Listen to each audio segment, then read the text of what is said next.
All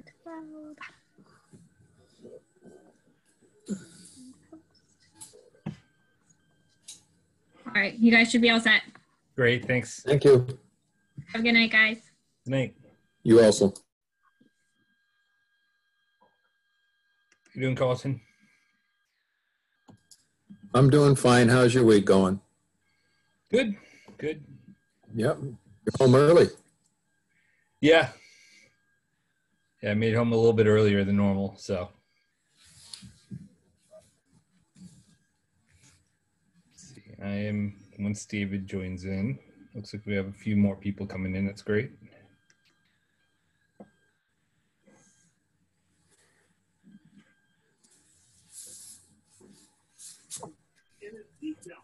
Hey, stranger.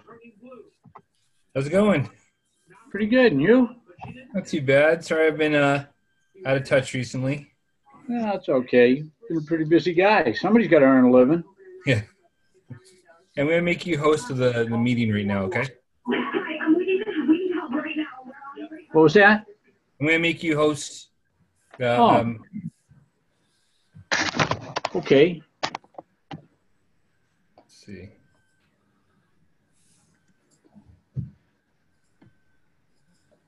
Katie turned it over to you? Yep, and then she did. Oh, good. And now it's you. Yeah, I apologize for not being there at the for the memorial building meeting. I happened to be I surprisingly unannounced vacation, which was nice. But I checked my my schedule, and I went to go log into the meeting, and I was like, oh, that was yesterday. Well, you got to spend some time with the family. Right. Not a problem. It was quite a meeting.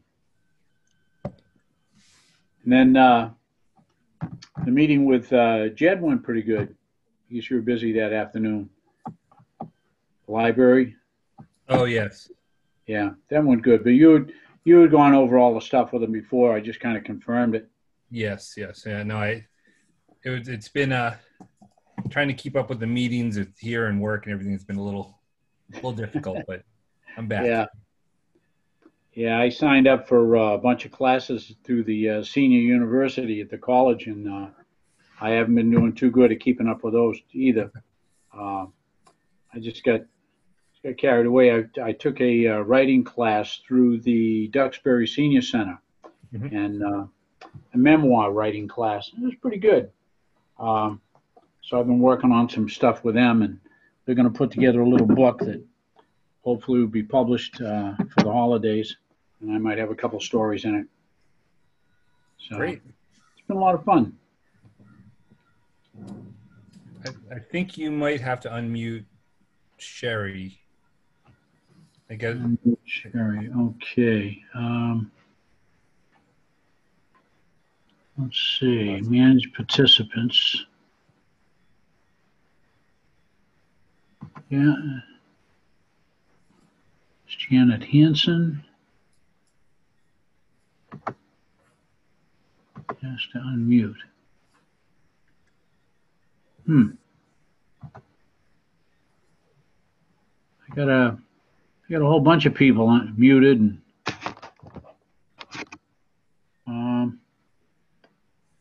it's me. Okay, but I go up to click unmute, and it says ask to unmute. So you click that, so they would then have the option to unmute. Oh, okay.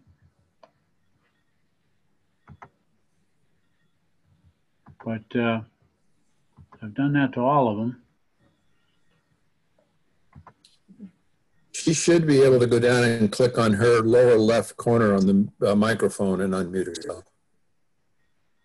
Yeah, and I get some people hiding from video. There she is. Can you hear me? Yep. Okay. Yep. Okay. There you are. Here I am. Okay, I get Melissa Raymondetta and Jim Walsh.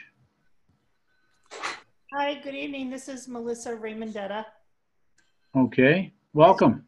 Thank you. Just a member of the town and a resident of the town. Just wanted to bring something up later. I don't know, do you have public hearings during the meeting?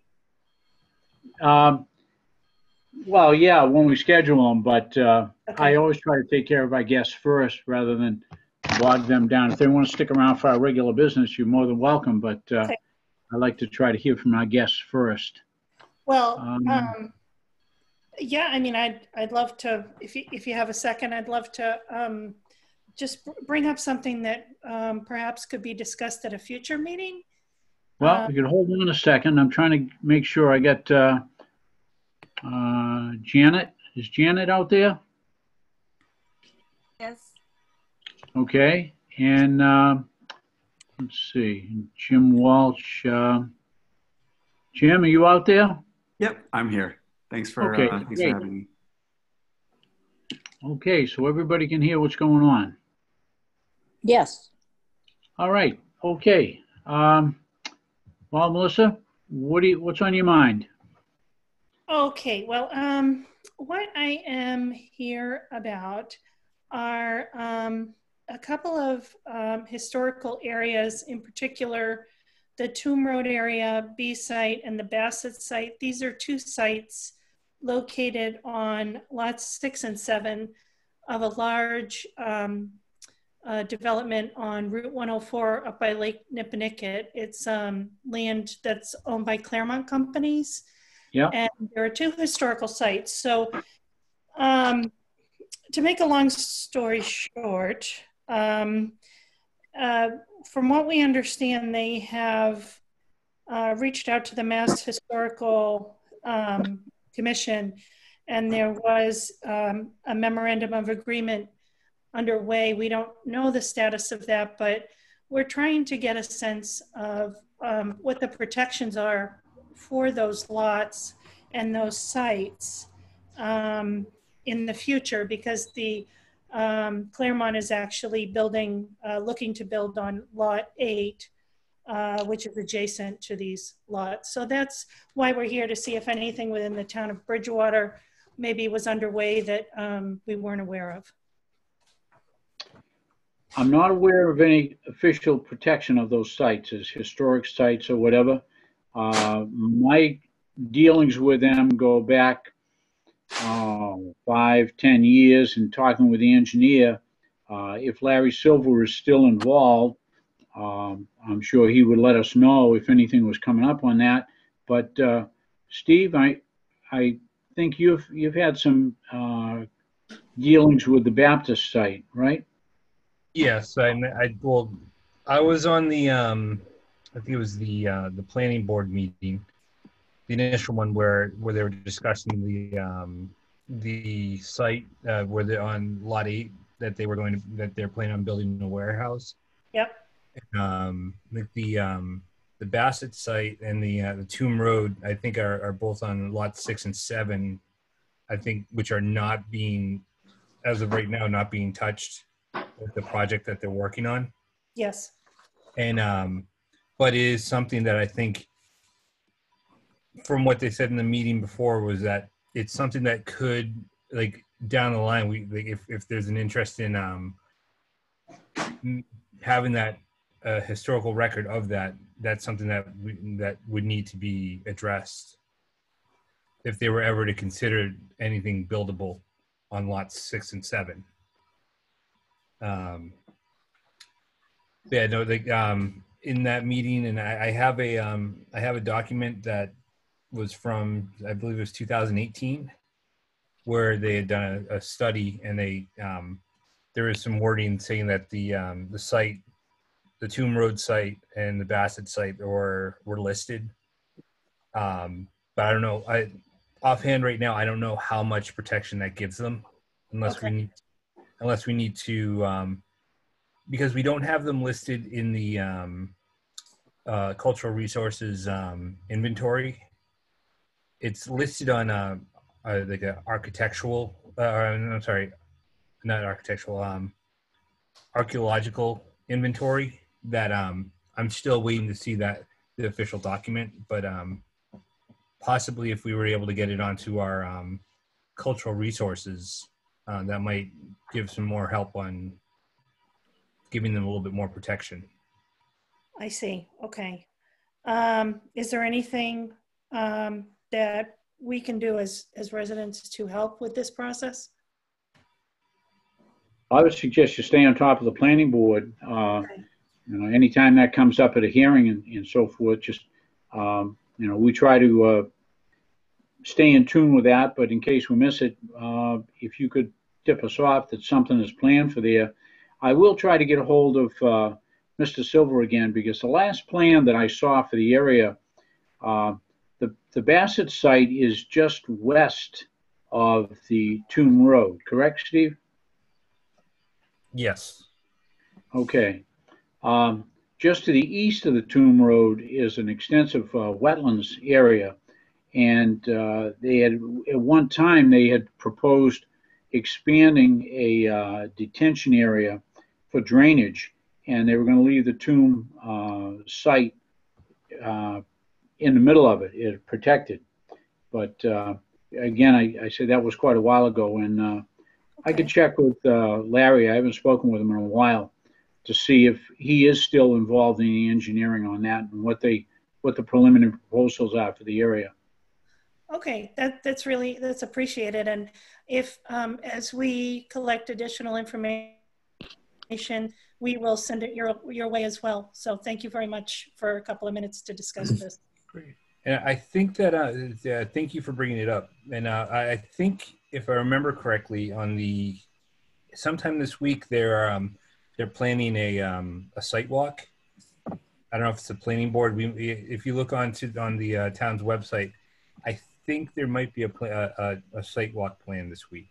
Concom at 9 a.m. on Friday. Yeah, they're going to do there's going to be a botanist in attendance who's going to identify important plants and things. Okay.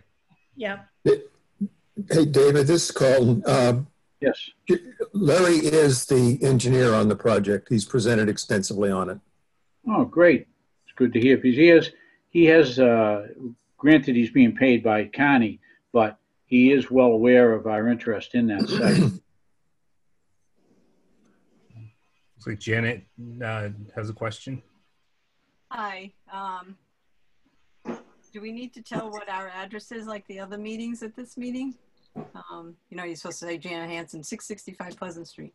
As far as that area that Melissa was talking about, there is the initial agreement with Claremont. There is a paragraph referencing that area, and I can send it to you guys if because it does talk about, there's a letter specifically about that being designated, being able to be a historical or architectural, protected area. So I can send that to somebody if I have an email, or you tell me what email to send it to. So you send it to me, I'll get it to the rest of the commission. What email? My email address is dmoore 1949 @gmail.com. Okay, thank you. And the other thing is, I don't believe that part of Broad Street that they're wanted to develop where Friendly's used to be Yes. is in the historic district, but it's just right outside of it. And I don't know if your committee has looked at the plans of that, because they're really, the plans of it aren't really conducive to, in my opinion and others, to the atmosphere of Colonial or the town of Bridgewater. The buildings that they want to put seem enormous and out of place. I don't know if that's of anything that the historic committee has looked at or of interest, because they are having a meeting on it at the planning board tomorrow. I think it's like the second or third meeting. And I was just curious because the plans are, they don't really represent the town, the center of town. They just don't go. And I think it's going to be overwhelming. And I didn't know what the protocol is, or if there's anything that historic can put in input in. Something is going to be built there, but I think the design needs to be tweaked a little bit. So I didn't know. The last set of plans I saw, I thought they had schematic drawings of 4 different styles of buildings that they were proposing. Is that correct? Well, I saw, but they have it so that there's 3 or 4 different style buildings, but they're all beside each other. There's only one that looks like a house.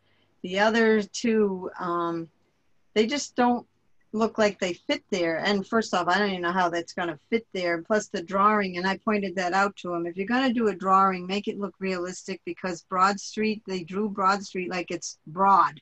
And it doesn't look, it doesn't represent the actual area. So I didn't know if, I believe it's not in the historic, it must end right before then, historic district. I don't know where the historic district line is. Historic district is in the center. It doesn't come down Broad Street. Doesn't come down Broad Street at all? Not even No, down? It cuts the, where the liquor store and where the Walgreens is. It cuts that parking lot in half going east and west. Some of the buildings on the right, the old building, the gray building that has a tattoo and all that. Is it historic? Is that historic?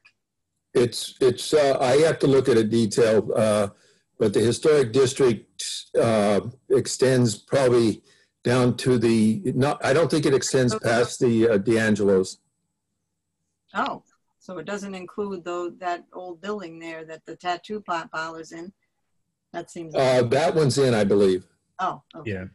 Well, it's just, I didn't know if, and somebody else was asking if you guys have followed it at all. I mean, I know if it's not historic, it's not like you can put a restriction on it because it's not historic, but it still would be nice to keep things in line. So that was the only thing I was asking about. So as a public person, I will simply tell you, listen tomorrow night. I think you'll find some interesting things. No, unfortunately, I won't be able to. I'll be in another meeting. I just got on the charter review committee, and they're starting at 7, and the planning board's at 6:30. So maybe I can do for the first half hour. So conflict.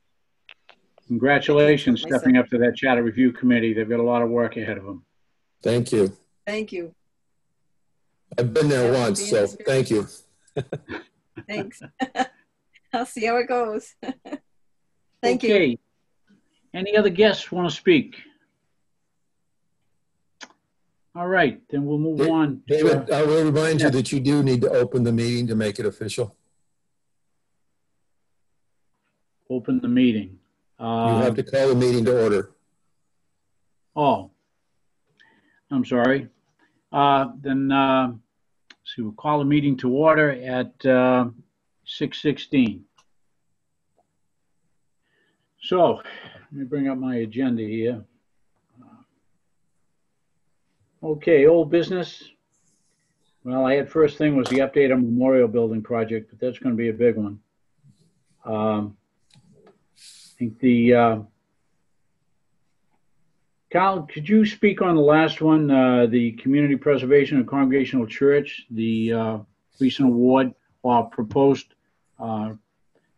Yes, award that may go to them? I can do that, or Steve can, whatever you want. But Steve's on that committee also. Oh, I am on that committee once, but Carlton, you being very involved in this project as well as I have, I'd appreciate if you'd be able to speak to that. When you get there, I can happily update you. Okay. Do we want to, I propose that we we take the memorial building out of order, take the old business out of order so that we can, if we spend more time on memorial building, we can come to it later. would and move to that we speak about it now. Speak about the Congregational Church right now. Yeah, that's what I had suggested. Okay, I'm happy to talk with it. I'm Carlton Hunt, and I try to sit in on a number of committees meetings, particularly those that relate to the Community Preservation Committee, of which I've been a member since last July. This church proposal came to us last fall after they had set in on several meetings, and it came as a historic preservation proposal that was asking for a significant amount of money. The committee took it under consideration, but because there is a anti-aid amendment to the Constitution of Massachusetts, aid to churches is very, very closely scrutinized. It actually went before the SJC, the Superior Judicial Court, in an action, and that action resulted in a set of 3 basic requirements that must be met in order, no, I don't take the word in order, for a Community Preservation Committee to even consider a church funding application. Those 3 criterion, one of which has 3 elements to it. We took a long time reviewing that, and we had asked the church to give us several versions of what they wanted funding, because the Community Preservation Act also has stipulations as to what is and what is not funding, and certainly maintenance and repair are not fundable items underneath the Community Preservation Act. So we did a lot of very much due diligence in terms of the application. And the first thing we did after we got all the information gathered, and we spoke individually to the town attorney, so we didn't violate open meeting laws, and he expressed some thoughts to each of us, and then we consolidated our thoughts through our administrative support and came to a conclusion and a vote that the application, primarily because of its very historic nature and its great contributions to the town over its history, that the request did not violate the anti-aid requirements of the Constitution. At that point, we then said, okay, we can now consider how much money we potentially could recommend. And remember, the Community Preservation Act, the CPC can only recommend a funding and details of what that funding would cover to the town council. The town council has to actually take that recommendation under consideration and ultimately make an appropriation.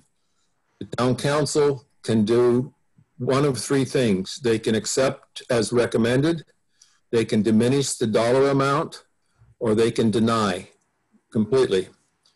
So at a recent meeting, the Community Preservation Act got together and we did a 3-hour meeting, a very extensive meeting and discussion about what's eligible for funding and what could we fund.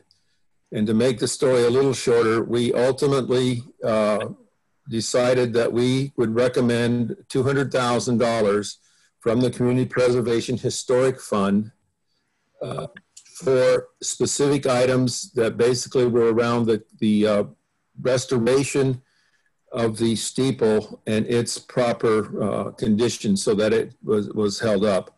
And so that money that we recommended as a Community Preservation Committee goes to the town council now, and I believe it's on their agenda, or it has been. I think we got it on their agenda, and they recommended the Finance Committee and the Council Finance Committee would review and make recommendations back to the town council. So that's where the project is right now. It's at the town council, and it's under review, and I think the FinCom just posted a meeting, which I haven't looked at the agenda, but I believe that's where the FinCom will look at it and see if they agree basically to what our recommendation is. I will warn people that 200,000 in some people's mind is a substantial amount of support to a church. And that's not my decision to make, but it is a decision that the town council will probably consider. So that's where it's at. So if you want to follow that project, you need to tune in with the financial committee and their deliberations, and also tune in with the town council's finance committee for their deliberations. Okay, thank That's you, it. Tom. Thank you. You're welcome. Let's get back up to the memorial building project then. We had a meeting, the memorial building ad hoc committee met about 2 weeks ago. It was myself, Carlton, Mike Dutton, and Kim Williams. And we discussed the most recent set of plans, which included only one bathroom on the first floor. And Kim gave us a report on the feasibility of discarding some town documents after they were digitized. She mentioned that she'd spoken with the library director. I was kind of surprised that the library director was involved, but I've since swapped a couple emails with Jed, and it's my understanding that the library wants to spearhead digitization of historic records. Not necessarily historic, but town records, not only the historic ones that we've talked about. That's a huge project. And I haven't really talked to them in detail on it. So does anybody have anything else? Does that sound right? Jed wants to take on the whole thing? No? I have no opinion, but I do believe the town clerk's charged with keeping the records of the town. So Right. I suspect that she should be involved very closely. Yeah. I don't know why Kim has brought in the library on that one, but I suppose we'll find out later on that. So we also discussed the accessibility of the building and the parking space in front of the building. The architect has said that there isn't enough room in front of the building to cut a piece out of the sidewalk so that a car with seeking handicapped accessibility can get out of the lane of travel on South Street. So we suggested that they look into the parking area, the one parking space that's to the right-hand side of the building. Towards the back. Towards the back, right, behind the wing. Carlton went out and did some research on that and later reported back that it appears to be big enough if it's cleaned up and take some things out of there. I had proposed, I'm still really opposed to cutting the building in half horizontally if we can avoid it, because the bathroom that they're proposing will sit right on top of the stairway that currently exists between the first floor and first floor and basement. So I suggested a smaller staircase under the staircase that goes to the balcony on the far right, on the right-hand side of the hall. So I wanted to find out if that was really feasible. I wanted to get into the building because I wanted to put together a report to Kim on what I found. So I got a hold of Steve Solari, the building inspector, and I spoke with Rob Cabral, the man with the key and the official title of kind of overseer of town buildings. And then I was told by both of them, you got to go through Kim.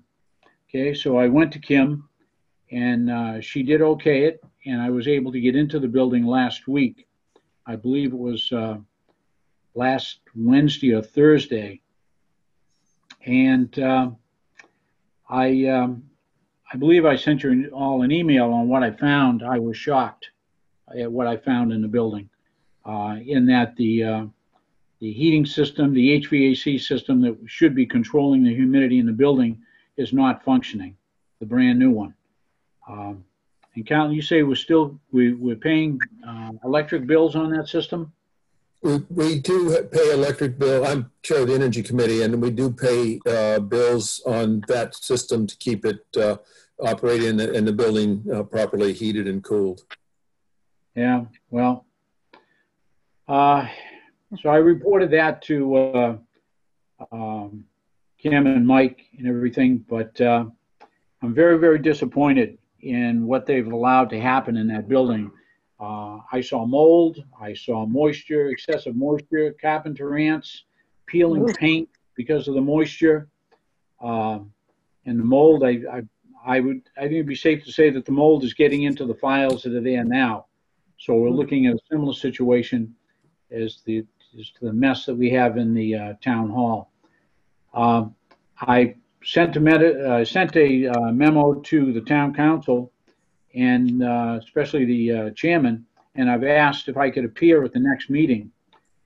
It's my understanding that at the last town council meeting, some of the councilors expressed a frustration in trying to get the town manager to move on some items, and they were told point blank by the town lawyer that the town council has no authority to order the town manager to do anything, just by nature of the charter. So I don't know exactly what I'm going to accomplish by going through the council, but I just want to go there and speak with them about the condition of that building and how inaction is destroying the inside and outside of the building. So, as I said in the memo that I sent you, I walked around the outside and a lot of vegetation growing up, and it's affecting surface drainage. It appears that there's vegetation growing in the gutters, so that indicates that the gutters are plugged. That's leading to more moisture in the basement than should be there. And I'm just really disturbed by the whole thing. In the letter that I sent to Kim on my suggestions as far as a staircase, I also strongly pushed the point of an elevator once again. I spoke with Bob Iafredi, who was the contractor for the installation of the 3-stop elevator at the Central Square Congregational Church about 8 or 9 years ago. He told me that that elevator that services 3 floors costs the church about $80,000. I said, well, what would be your guess for a 2-stop elevator in a memorial building? An external elevator shaft, so you didn't have to cut into any of the space in the building, tucked around the right-hand side of the building.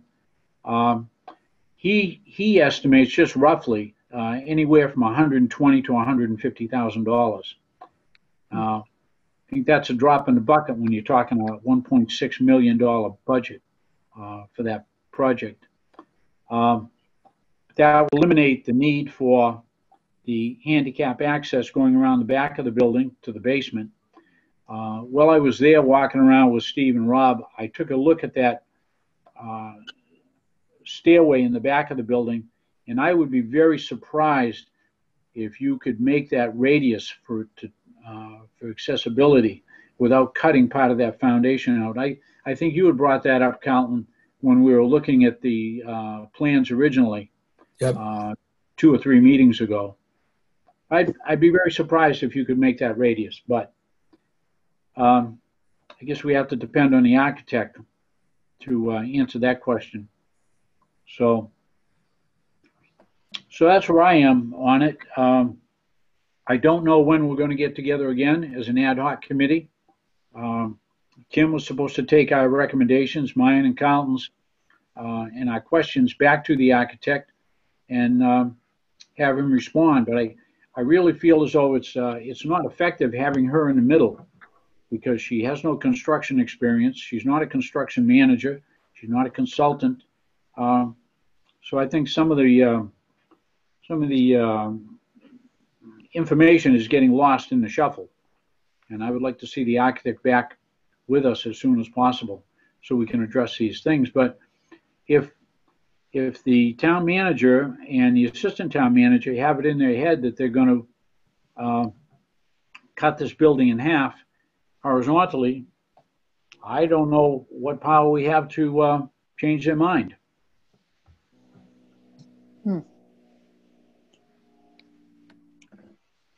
I'll only add to that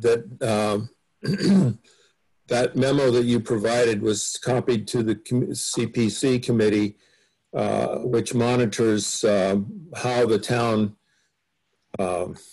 protects the CPC investment in historical preservation projects.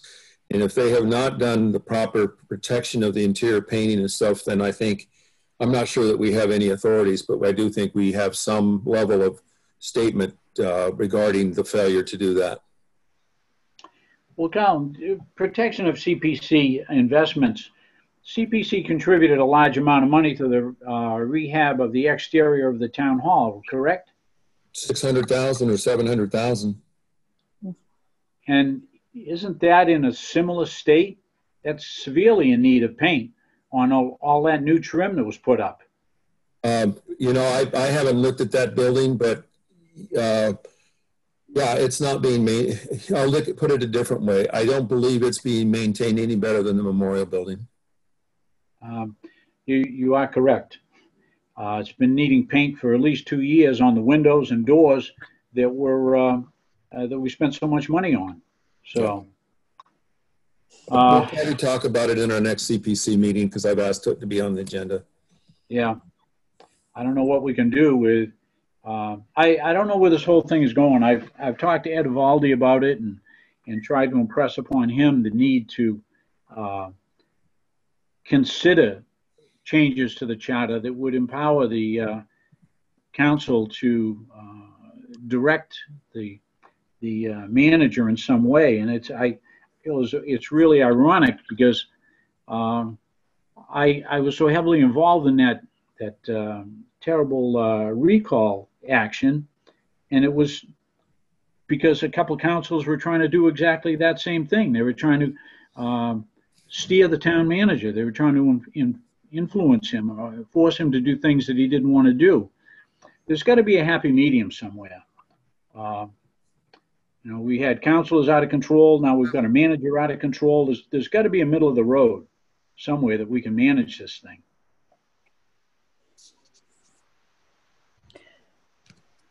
So, David, when you mentioned all the deficits that you sent us, I was amazed too. I haven't been in that building in many, many years, but I'm just wondering, and I know nothing about who does what to who with this preservation money, but could that be a stipulation that it has to be maintained within X amount of years? well, Carlton can address that. The application requires a maintenance plan to be submitted with the application.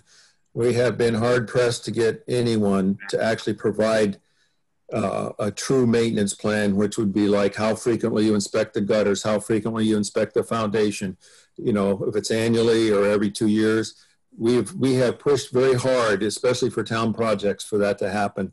Right. It's part of a requirement. We're revisiting our requirements for its submissions, and I'm going to be probably trying to provide detail as to what we expect in an application. If it's not present there, we could entertain the option to not fund an application. Exactly. I mean, I think that's certainly fair. These are the regulations. This is what you have to do. If you want the money, then, you know, this is what you need to accomplish. And to be fair, the town basically makes the argument if they can't predict money that's available for maintenance of buildings year to year. And I think there are some other ideas of how you can do that. I think just like a reserve account, you could set aside a fund for maintenance and fund it a little bit every year. And so when you need a big thing like the town hall, do you know back in the 1800s, late 1800s, when the library was being formed, they called it the town house. I like the reference to the town house. Yeah, pretty good.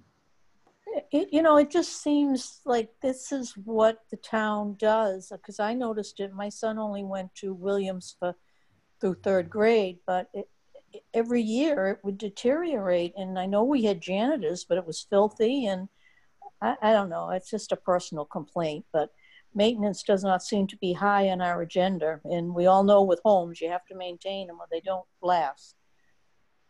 It's common sense to me, but we don't seem to have that. Yeah. Yeah, it is common sense. I mean, you give somebody money to improve a building, and they make the improvements, and then they fail to keep it up. So it's ridiculous, and I don't think it's unreasonable at all to expect that basic maintenance be done. Not at all. No. I mean, your goal is to improve, not to just throw money at it and let it deteriorate. Yeah. Right. Yeah, I know we were looking at a previous meeting at the Master Plan Commission. We were looking at how the budget is allocated, and I think there's one thing I noticed was the cultural and recreational. I think cultural resources, like maintaining libraries, or I think it's maybe 1% of the budget. It's like when that 1% I think covers like like cultural buildings, parks, recreation, open space, like all these different things. So like money needs to be put towards kind of like maintaining these buildings. Mm-hmm. Very Well, right now, we're waiting to hear back if a variance request has been made. I asked Rob directly. He's the plumbing inspector. He would have sent that variance or assisted in sending that variance request in for the one bathroom on the first floor. And he said he believes it has gone through, but he can't say that the board has scheduled such a hearing. I did hear from, I CC'd David Frim from the Access Board, and he offered his comments, but I would like to go to his next meeting and explain my feelings a little bit more to him. He definitely should have been at that meeting with us, the ad hoc committee, because they've got some real serious concerns about access to the building. So we're waiting to hear back from Kim as to when the next meeting is going to be. I think that's where it stands right now. David, when you and Carlton inspected the building, is there access in the rear of the building if they make these changes? I mean, if the person can't get into the back of the building, what's the point of having a handicap access there? Well, the plan was to make an accessible ramp into the front of the building for the first floor. Mm-hmm. And the plan also included an accessible ramp going around the left-hand side of the building to the rear of the building and going in through a door that's currently there. It's into the floor level of the basement, so it is quite deep. But we questioned the turns and everything, and we just didn't think it looked like a very feasible idea. No, having experience with people in wheelchairs quite a bit, that's much too long for people to navigate. And, in the winter weather, it's not safe. Oh, it's crazy because the only people that are going to need that, the basement isn't going to be open to the public at this point. Mm-hmm. Maybe someday they could have a file clerk down there, and if you made a request for information, you could go down there and sit with the file clerk. But otherwise, it was just going to be for employees to use should we hire somebody who had special needs and needed an accessible entrance to that file storage area in the basement of the building.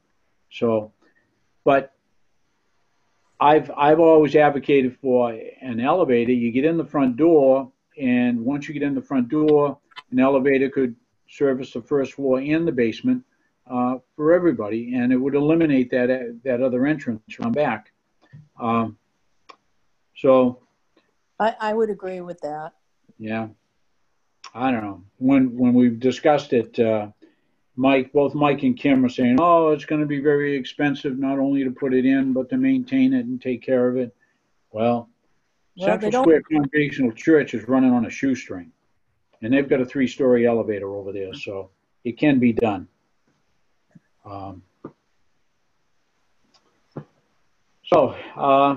Anything else on the Memorial Building? Let's go on to Steve. Can you give us an update? Anything new happening in England? Not too much. England's been a little quiet recently. Okay. But it's still under the connection between Bridgewater, England, and Bridgewater, Massachusetts. It's quiet, but it's not it's something where the discussions are still there as to how we're going to look into becoming twin towns. How I think by next meeting, I'm going to try to have more start the conversation again with the town councillor and historian in England. So I think it's going to be a huge asset for our town and for their town to kind of get that conversation going. So, like I said, right now it's been quiet, but it can. I'll look into rekindling that conversation. Yeah. Well, just keep us posted on it. Anything new from our Native American concerns? Have we heard any more from them? A little bit. For this, well, first, I still want to properly record the coming home ceremony that they had a few months back that I was able to attend. So I'm going to do a write-up, and by next meeting, I will present that. So I want the record of what happened to be in the Bridgewater records. One thing that did happen with there's some activity with that coming up outside of the historical commission is on just 1 second, let me bring up the information on October 10th in the center of town. There will be a celebration of Indigenous Peoples Day. And the chief of the Matakeesit tribe will be in attendance there. That'll be another place for people if they want to interact, find out more information with the tribe and their connection to the Titicate site. So that's going to be on Saturday, October 10th at 10 a.m. Okay.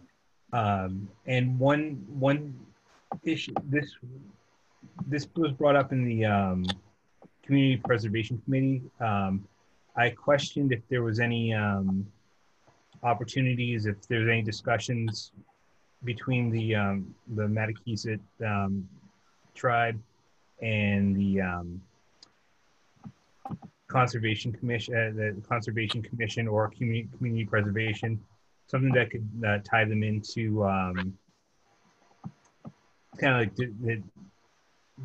maybe if there's anything that's going to happen with Titicate, or if there's any conversations as to how they're seen by these committees. And I'm a little concerned because I don't think that the Conservation Commission really sees the Matakeesit tribe as a legitimate tribe, or as if the or the chief of the tribe. I was concerned that they don't. They're not. It's not very high priority, and I think it's more of it might seem like more of a nuisance to them.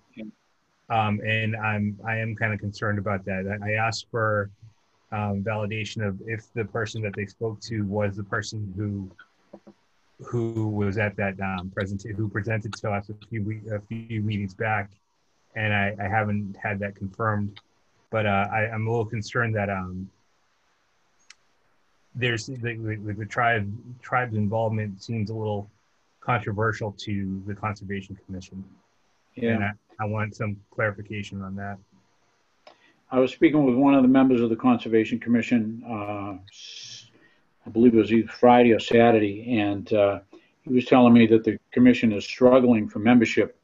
They're down to 3 active members right now, and they're having trouble just making enough of a quorum to conduct their regular business.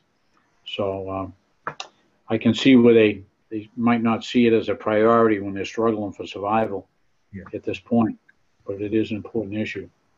Yeah, and I think the main concern I had was that the validity of the tribe and the validity Yeah. of the story. Kind of that really was frustrating to hear, that questioning, like if they're like actually doing, if this is actually a tribe or if this is actually history that came in. And I think that from our meeting, that when we had the chief and the representative speak a few meetings ago at the historical commission, I felt that they were they presented themselves and they told the story as a very legitimate story.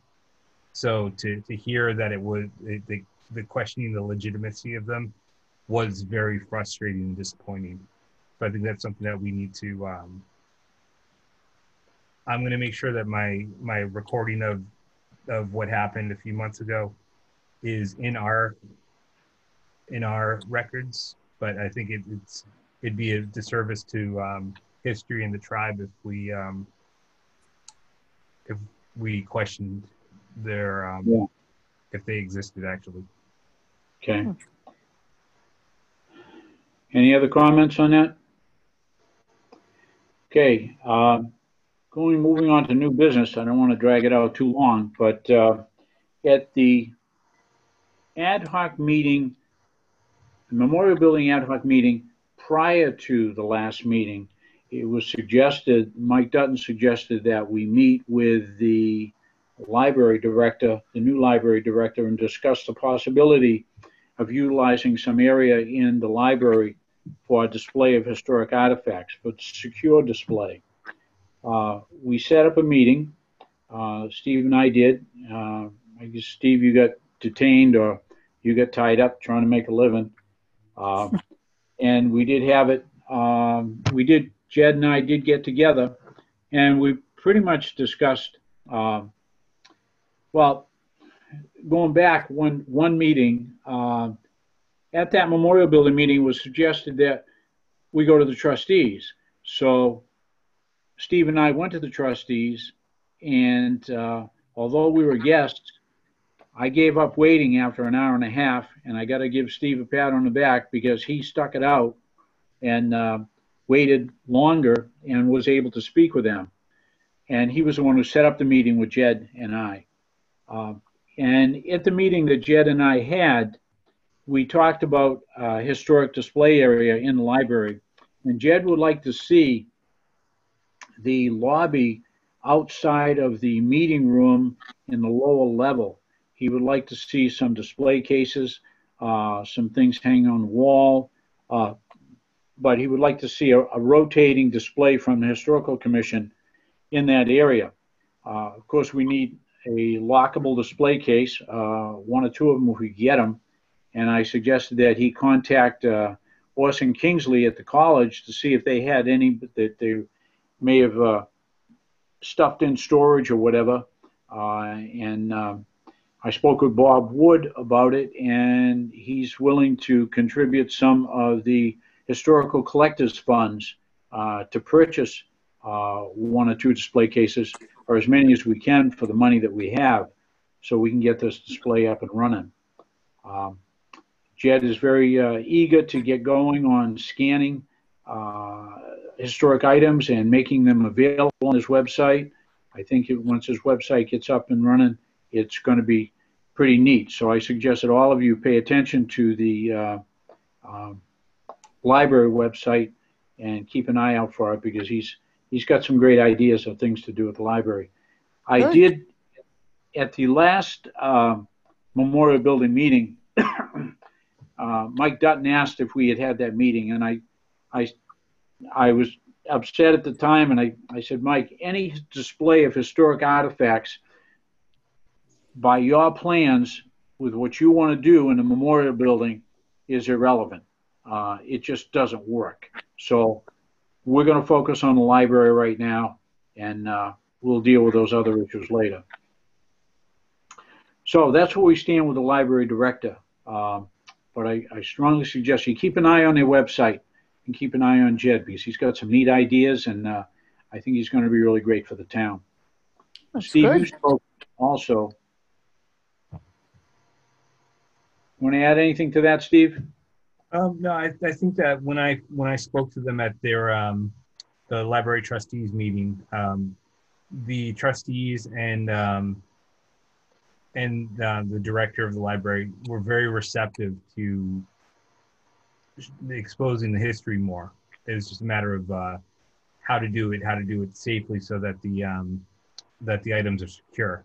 That was their main concern, was that the items not walk away, be secure. So I think that I'm hopeful that something good will come out of this. So I just want to make sure that we have we're not just one, because right now with the historical room, it's generally up, it's kind of hidden. I'd like to have something a little bit more visible but secure. So I think we have some good opportunity. Yeah. Okay. And the last item that I wanted to bring up was reorganization of the commission. Now, I've been sitting in as chairman of this commission for so long, I don't remember when I started. So I think I can safely say at least 25 years. My dad turned it over to me. He passed away in the year 2000. And I really think it goes back maybe 5 or maybe 10 years before that. I originally got involved in 1975 when we were, or 1972, I think, when we were working on the bicentennial book. So I would like somebody to make a motion to organize the commission. Somebody, come on, somebody. Help me out here. Could you define reorganization, please? Who wants to be chairman? Okay. I do not want to resign from the commission. I want to stay active on the commission. It's just that, and in particular, I've spoken with Steve about this. I think he would make a great new head of the commission. He's very active, very interested. He's done tremendous things with the Facebook page, but he's a young dad with a family, and he's got his fingers into a lot of other committees, and I don't want to burn him out. So, is that something you'd be interested in, Steve? I'd be interested. Because I don't have a problem voting for reorganization as long as we have willing participants. Yeah.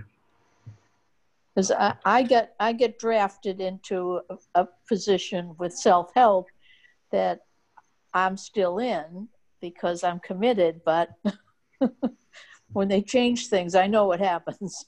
Right. No, I think it's definitely something that I'm interested in. I don't know if I'm not able to make any motion about that or not. Yeah. Well, I can make a motion to reorganize the historical committee. I have no objection with that. Okay, I'll second that. Any further discussion? Hearing none, then we'll call for a vote. All in favor? Aye. Aye. Aye. Okay. It's too bad Bob isn't here. I really expected him. I hope everything's okay with he and his wife, because I don't know if he's still down the Cape or not. Oh, okay. So, well, okay. Do we have a nomination for president? Oh, I'm honored. I'm honored. Steve. Would you like me to nominate you, Stephen? Yeah, that'd be excellent. Well, then I would like to nominate Steve for the president. I will second that. Great. So, do we have any further discussion? We seal the deal? We have a vote. Do you accept the nomination, Steve? I accept the nomination. Okay. I appreciate it. All right. Well, thank you. No, I know that David, you've been doing an excellent job for the town. Your whole family has. So, like to become chair of the historical commission, I'm honored. and I'm gonna definitely keep. I'm glad you're staying on the commission. I'm glad I'm gonna keep picking your brain, and we'll move this place forward. And Sherry, I'm honored to have you on the commission, and I think that there's opportunity for others. One person who may or may not be on this call that may potentially be waiting to hear if they're going to be on the commission. I'm looking forward to continuing and bringing out the history of this town. So thank you. Okay. Well, thank you, because I know David and I had talked about when you first joined us that it was so refreshing to have someone that has a lot of knowledge of the town. And, you know, I too, like you, work for a living. I didn't work in town. My kids didn't go to school in town. So I only know like my neighborhood. And that's one of the reasons that I got involved when I knew I was going to retire. But you bring an interest that is new to me, and I appreciate that. David, this is Carlton. If I could be your parliamentarian for a moment.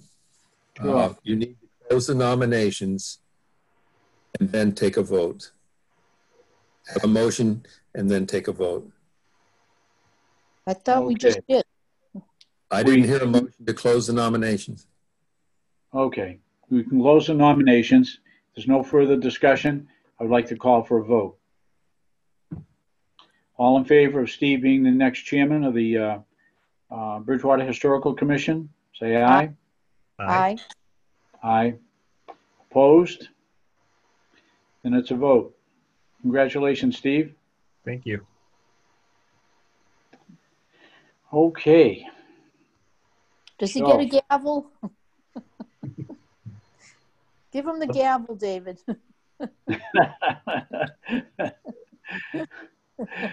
Well, I think I see that Janet Hansen raised her hand. I don't know if you want to take any more comments. Janet, you still out there? Yeah, I didn't think I raised my hand, but I do have a question regarding October 10th for that ceremony. Yes. For the Indigenous people. Where is it going to be, on the common, or where is it going to be? It'll be on the common from 10 until 12. They'll be right. It'll be down by the War Memorial. Is where there'll be like a PA system. Okay. It's part of the Stand Up for Justice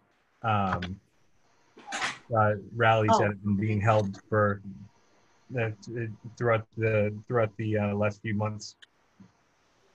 Okay. But this won't be a. Go ahead. Sorry. Oh, I'm just really confused about when you mentioned Tiddicate. Was there something going on with the Tiddicate area, or am I was missing something?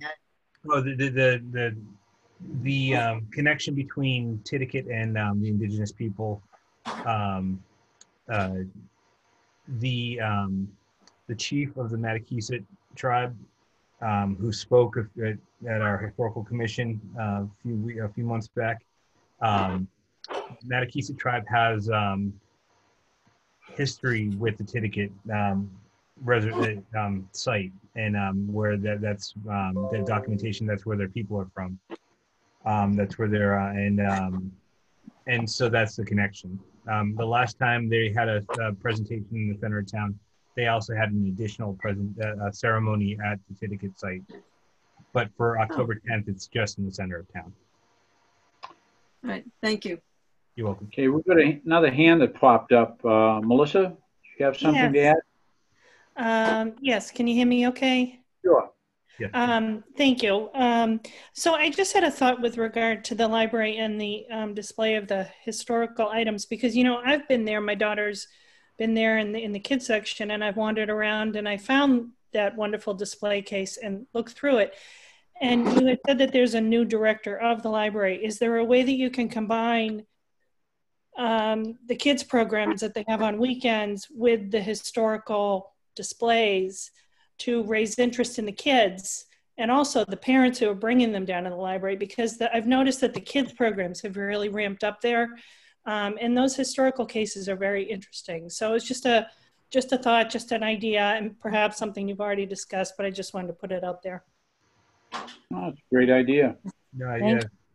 No, I think that's great too. And especially like, I think it's a great resource for bringing the history to the kids so that they grow up with it. And because I know that right now kids, they only have learning about Bridgewater history. They have that 3rd grade walk around town. Right. But if we expand it, I'm all for that. Mr. Chairman, through you to Mr. Walsh. Jim, where do you stand right now with your interest? Have you made application? Yes. Well, first of all, Steve, congrats. I almost felt like we should sing a song or something like it was a little less than festive on Zoom, but yeah. So my application was in. I had my interview with the town manager, and I think right now they're just speaking with the town attorney about some eligibility requirements. So I'm just waiting to hear back from him on that. Okay. Have you been before the town advisory, citizens advisory committee? Not in person, no. Okay. Yeah, I don't know how they're doing their interviews these days. But I don't know if you're going to be required to go before them to get an appointment, but I'm sure the town manager will let you know. But don't let it fall beside the wayside, because the town manager is notorious for letting things fall between the cracks. So if you don't hear from him, I'd say within the next week, I'd get a hold of his executive assistant, Katie, and say, hey, where do I stand? Absolutely. Thank you. No, I'll definitely follow that advice. Yeah. Mr. Chairman? Yes. Oh, sorry. Oh. The other chairman. Yes. Congratulations to Steve. You talked to the town manager about the historical commission or the historic district commission? Oh, I'm sorry. Was that addressed to me? That was Yes. Yeah. So I had included sorry, the lighting in here is terrible, but I had included a application to either, but then finalized on the historic commission. So I spoke to him. Historical commission. And I think there's one more opening besides you. So I think it's a 5-member commission. Yes, it is. If there are people who are interested, it'd be definitely, it's great to add more. Bob's still a member, isn't he? Yeah. Okay. Me, Bob, Steve, Sherry, Jim. There'd be 5. Excellent.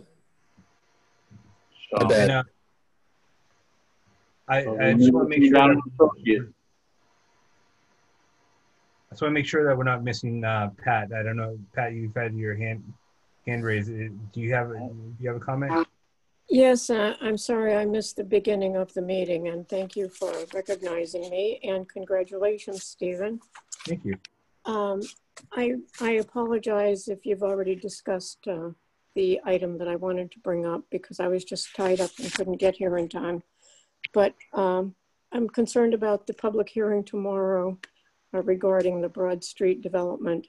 And I know that it was brought up before, and you folks don't have jurisdiction, but are any of your members planning to at least ask for some New England designs on those properties? I mean, I've seen the sketches and they don't look like anything that was shown to us when we took the tour a few years ago when they were trying to revitalize downtown Bridgewater.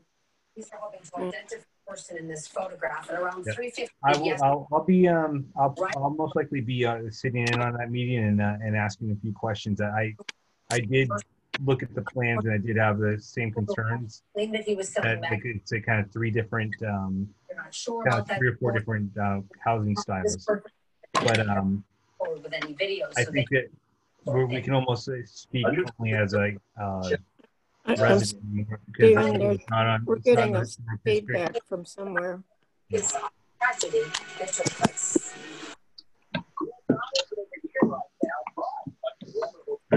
Um, what I was saying was because it's not in the, like, we're not responsible for the Historic District Commission, which it's not in. Right, right. And we're also, like, there's no historic buildings. I will definitely be listening in and kind of like giving my residential and professional opinion. Yes, I was hoping, people with experience like yourself and other members would at least express their personal opinion, because, the actual developer's agreement, and I will read this tomorrow, says that the town certifies the plans as submitted meet the standards of harmonious and preserve and enhance the character of the surrounding area. I'm concerned that the surrounding area might be the buildings down on Perkins Ave, which wouldn't be a good look, but the designs should be more like the historic New England community, maybe just different roof designs. And I don't know what the exterior finishes are. And I will bring up these nuisance comments, but I think it's very important. We don't want to have something that's going to look like the West Bridgewater Police Station. And if you folks can just, add your own opinions, it would be helpful. The planning board listens to the public, so. I know that one thing I noticed on the one thing I want to make sure that doesn't happen again. This just I think I live fairly close to the neighborhood of where this is happening. When the laundromat was put in. I knew you were going to say that. I was watching that go in, and and it seemed like they built it a little bit too close to the to Broad Street, and they tried pushing it back, and that's why they had to kind of seal off that front entrance. Right. But I don't know if it's the Bridgewater Improvement Association that Carlton and I are on, but there used to be a plan to have trees, like on that median barrier, having trees, and when they weren't able to put their building on the right site, we lost the trees in front of what would be the laundromat. Right. And, so they need to, whatever they do, they need to place it in the right spot and not have that happen again. And I'm hoping the planning board will request more greenery. I don't see that on the sketch. Right.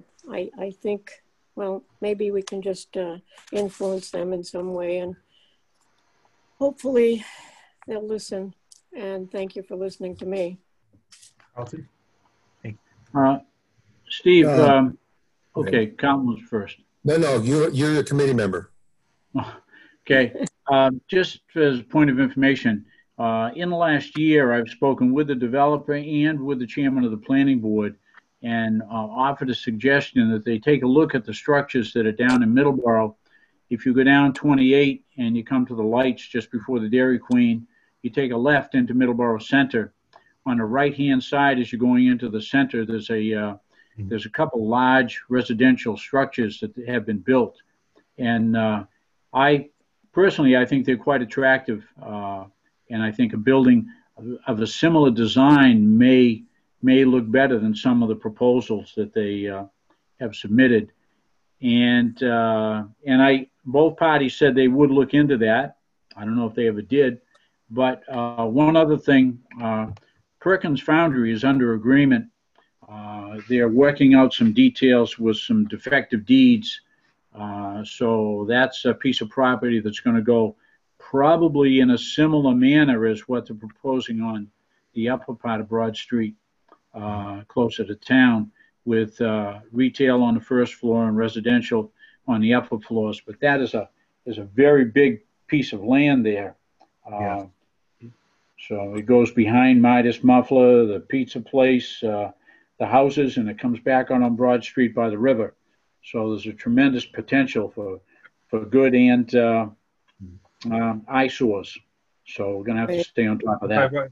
If I brought my camera out to my window back here, you can see that building, that you can see that site. I overlooked that. So Yeah.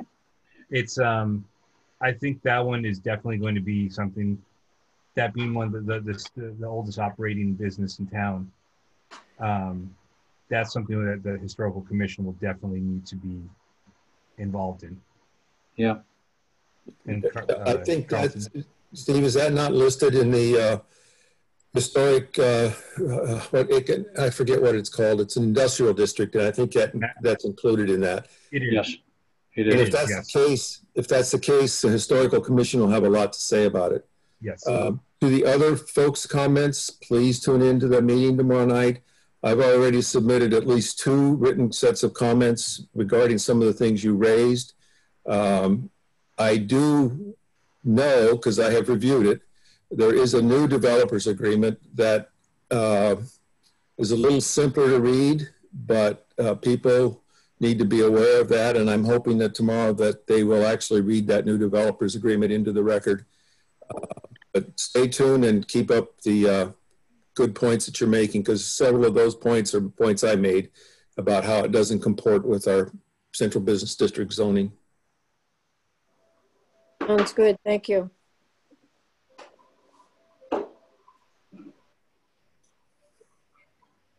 Okay, Mr. Chairman, Okay. anything else? Well, I think that's about it. I would make a motion to close the meeting. Second. All right. And once again, thank you, David.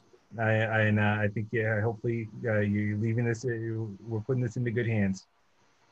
Looking forward to more years serving with the commission. Great. Thank you, everybody. Yep. Good night. I'm going to close it.